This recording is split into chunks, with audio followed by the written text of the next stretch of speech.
you knocking anymore. None of us can. Who is your uncle, darling?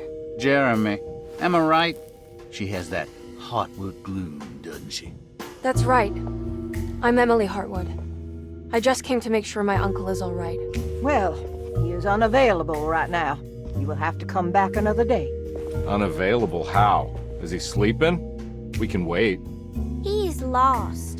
Don't I know you from somewhere? Who's your man again, Miss Hartwood? My name's Edward Carnby, private investigator. Splendid. Enough! All of you, get back to your rooms. McCarthy, keep your eyes on the child. And you two, please leave immediately. Look.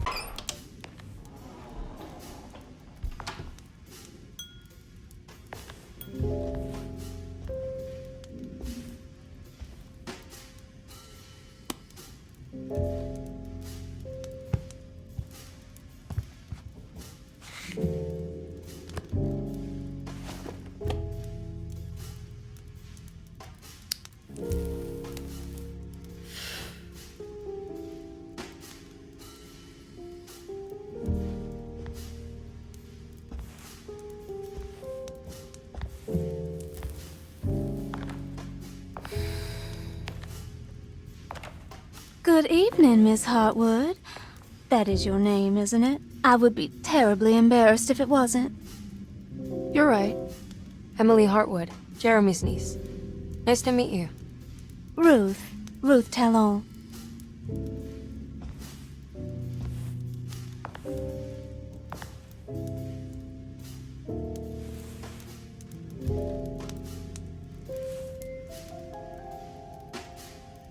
Is that Perique you're smoking? How terribly quaint. Maybe so, but I like it. Would you care to share some? That smell is making me feel very nostalgic.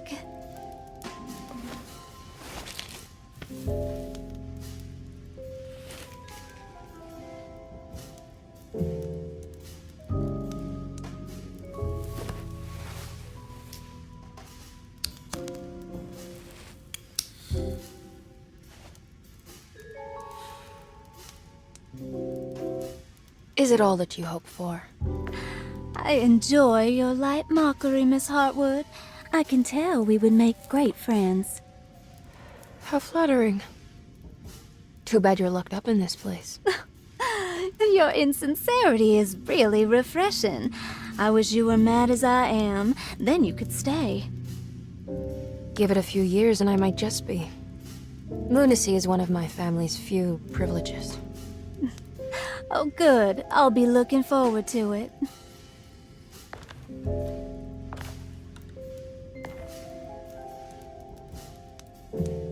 You don't know anything about what happened to Jeremy, do you? Everyone here is really strange, and it's hard to know what to make of anything you hear. Occasionally, it sounds quite exciting, though. Good versus evil and all that. I'm sorry, but I don't think I have anything useful to share. It doesn't matter. Thank you for the much-needed break. Bon voyage.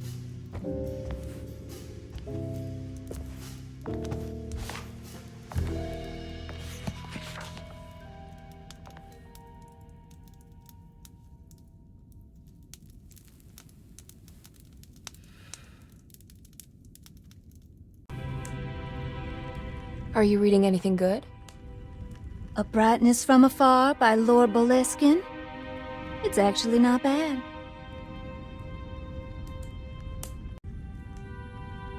You know where Detective Carnby is? Oh, you don't need him. You're doing fine. I should probably go. Until next time, chérie.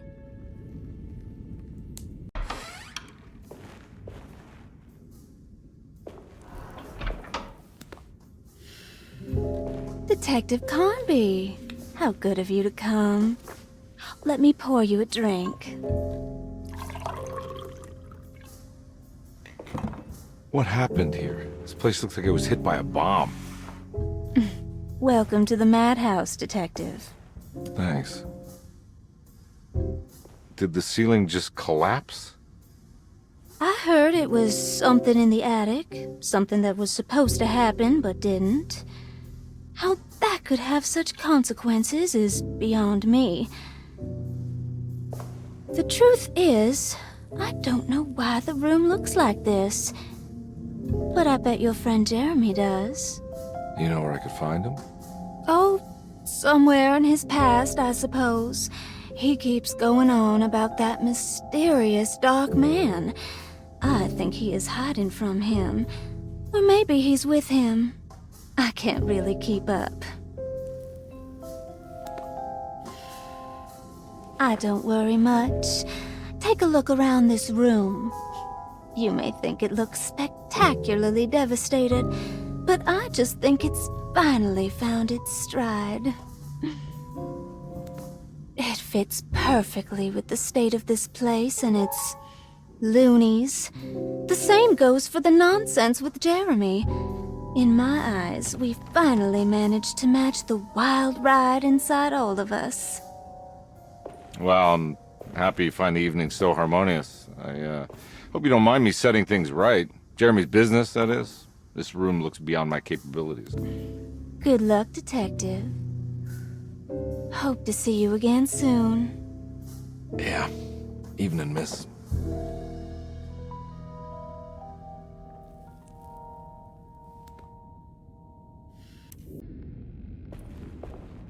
Can I get some more of that whiskey? Go ahead, Detective. I don't think I can stomach any more anyway. Am I bothering you? On the contrary, Detective, I enjoy watching professionals at work. Well, I better get going. Bye now, Detective. Don't take any wooden nickels.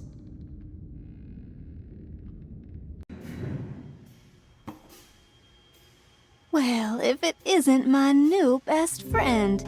Come, join me for some giggle water.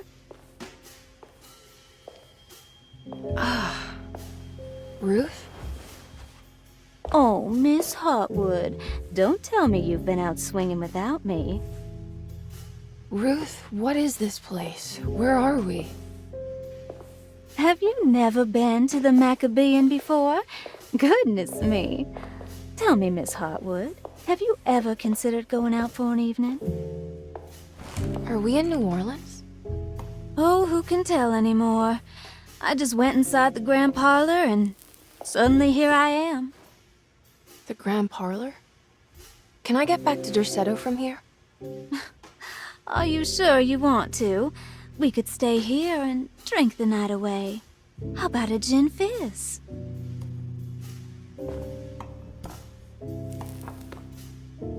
If this is New Orleans, maybe I should go further. Find that magic show the book was talking about. But there was no address, just Preg's Shipping Company. Oh, is this about where Jeremy met the dark man? How do you know about that? Jeremy talked a lot about the dark man.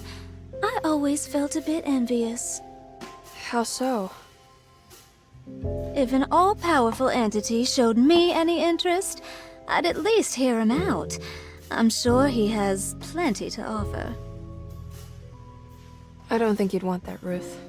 We're too sweet for such darkness. Oh, please. What kind of blue nose do you take me for? I relish the darkness. I think it suits me.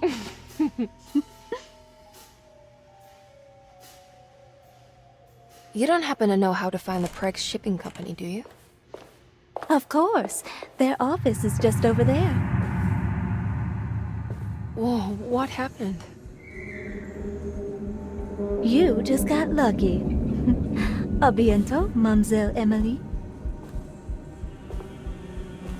Hey, do you know where my uncle is? No, but I bet you're close.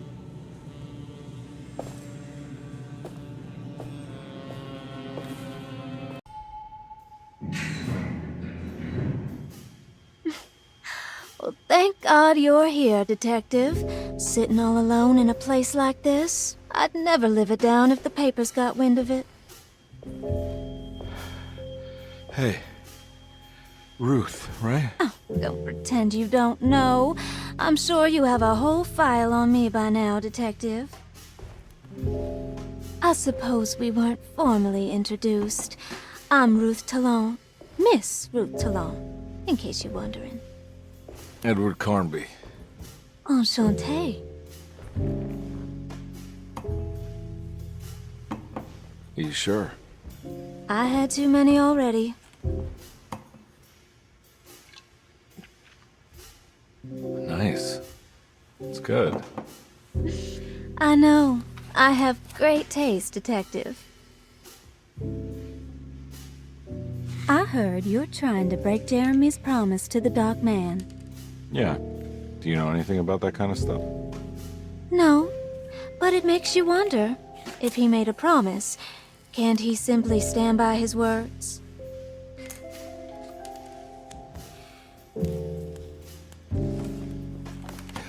Look, I'm just trying to get Jeremy out of a bad deal, so he'll come back with us to New Orleans. Well, if all fails, What are you doing? it's a sign of submission to the Dark Man. I saw it in a dream once. What?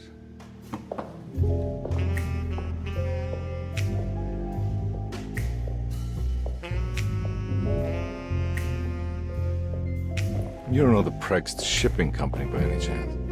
I do. They made big money during the war. Their waterfront office is just over there. How did you do that?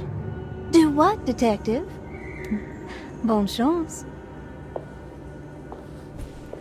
Hey, have you seen Emily Hartwood anywhere? Are you trying to make me jealous, Detective? No, I haven't seen your doll anywhere.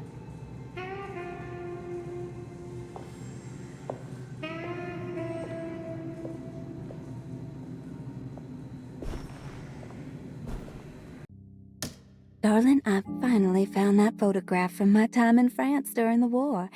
I don't expect this to be your fiancé, but it did make me think of him. What an incredible man he must have been. You were lucky in a way. He could have been a nobody and died falling into the Mississippi.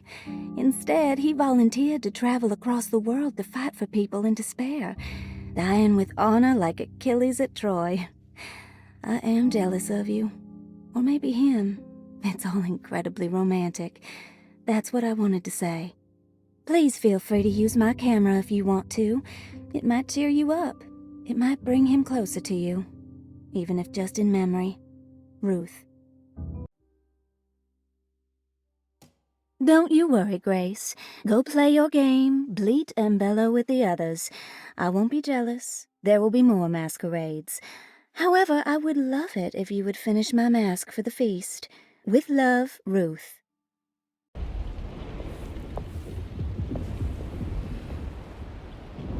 Well done, Miss Hartwood. You officially made Derceto the dullest place in existence again. Oh, thank you. Happy to be of service.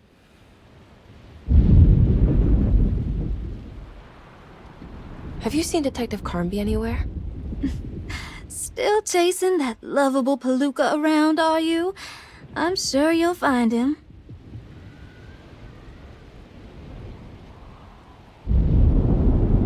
Can I write to you when I get back to town? You are too sweet, Miss Hartwood. I'll look forward to reading all about your tedious routine.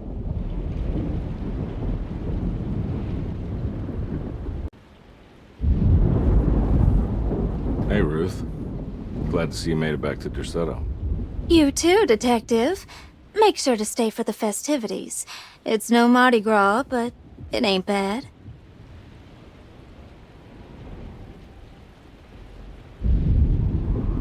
You seen Emily around? I saw her packing some things into that old jalopy you arrived in about an hour ago. I'm sure she hasn't given up on you yet.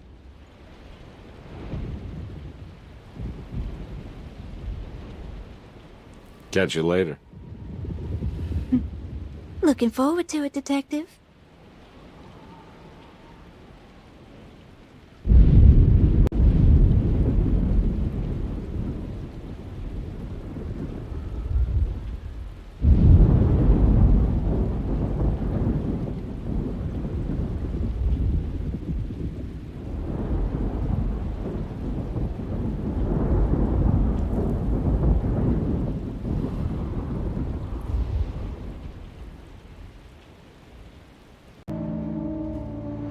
take pity on us.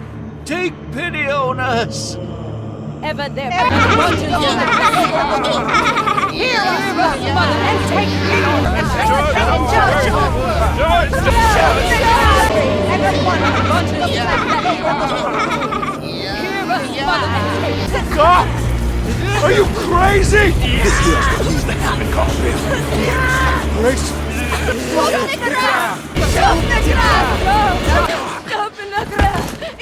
Jeremy, come with me! Jeremy!